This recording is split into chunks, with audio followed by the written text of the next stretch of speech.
Hey everybody, welcome back to another video. Are you trying to stream and you're having encoding and rendering lag problems? This might be a solution. This was my problem. The story goes, I was streaming Final Fantasy 16 earlier today.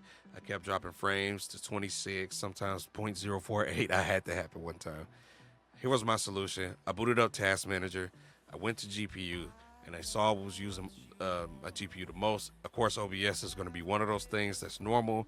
I was streaming Final Fantasy 16 on Epic settings. Of course, that's going to use a lot of GPU, but the problem was Desktop Windows Manager. At the time, it was using 26% of my GPU, and I restarted my PC, and it still did the same thing. It was still using around 26% of my GPU.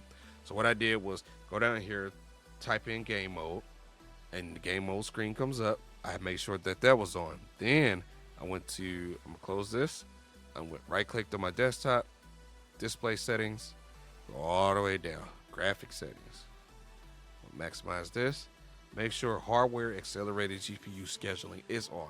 Of course, make sure your drivers and everything are up to date. That's most important. If they're not, it can cause a lot of issues, and sometimes new drivers will have issues too.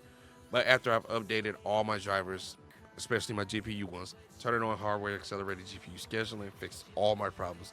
Now, Desktop Window Manager is using around 3% tops when I was streaming, and I had a flat 60 FPS across the board while using Epic settings and not turning anything down. Epic settings, 120 frames that, the other streaming platforms really don't get to see anyway. But I didn't drop a single frame at that point, and that solved my problems. I hope this helps. See you next time.